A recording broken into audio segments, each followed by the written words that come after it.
What is it that prevents people from doing the things they already want to do in life? The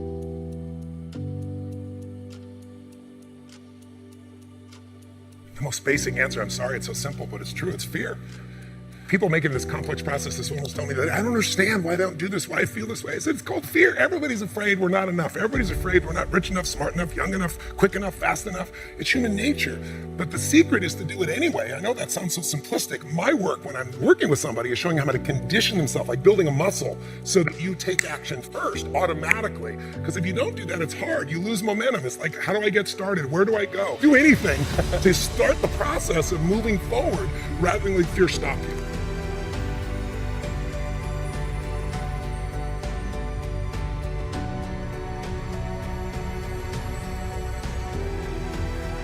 All of you have targets, things that you're after. If you're gonna get a new result, if you're gonna grow your business, if you're gonna be able to support your mom, if you're gonna get rid of the anxiety, if you're gonna be able to overachieve and not have all that fear inside of you, you obviously need to get a new result. You're gonna have to get new action. You don't get new results with old actions. They're the same thing. What human beings can do is amazing. What they will do is usually disappointing. It's not because we're not capable of it. It's because we don't have new actions because we get in certain emotional states that dominate us, like anxiety, like fear of failure, right? Like fear of the loss of your mother as an example. So if you're in a state of fear, you're gonna behave very differently and get very different results than if you were in a place of being courageous or bold or warm or connected or playful, any of those. So the most important key to changing your life in any situation is to change results, you gotta change behavior, but to change behavior, you gotta change the emotional state you're in.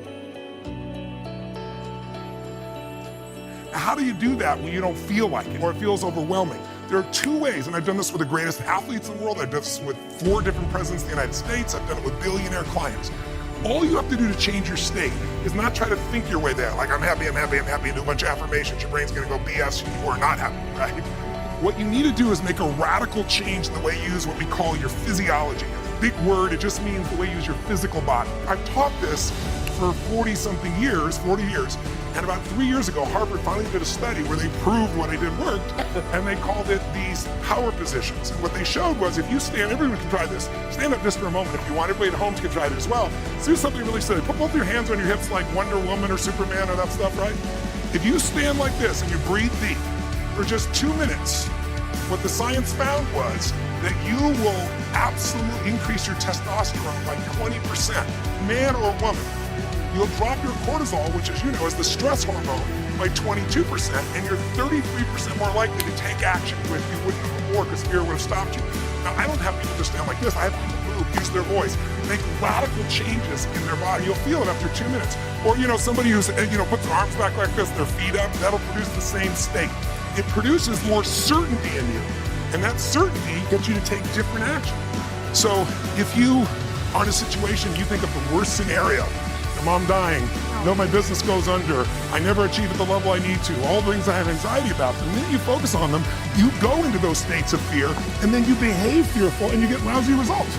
And when you get lousy results, what does it do to your brain? You go, see, I told you I couldn't do this.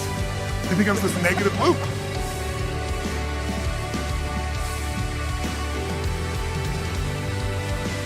So how do we break out of it? We change our focus by asking better questions. Answer this question in your mind. What is it in your life that you're proud of? If there's something you could feel really proud of right now by focusing on it, your children, yourself, something you accomplished, you did, how many can think of something you could feel proud of? And I don't mean fake pride, ego pride, like where you're making things up. I mean, well, you really did something you're proud of. Good. Right now, close your eyes and focus on how it feels when you're really proud. Focus on that moment you're proud of. How do you breathe when you feel really proud? And if you're a little kid, what happens to your face when you're really proud? You don't hide it, right? There's that big smile on your face. Think of something that you could be really grateful for or excited. Pick either one. Something you could be grateful for, a person, a moment, or something if you wanted to that you could be excited about. But you was excited for a moment. How many could think of something in your life that if you focused on it, you could feel excited? All right? Close your eyes. And just for a moment, all we're doing is changing your focus.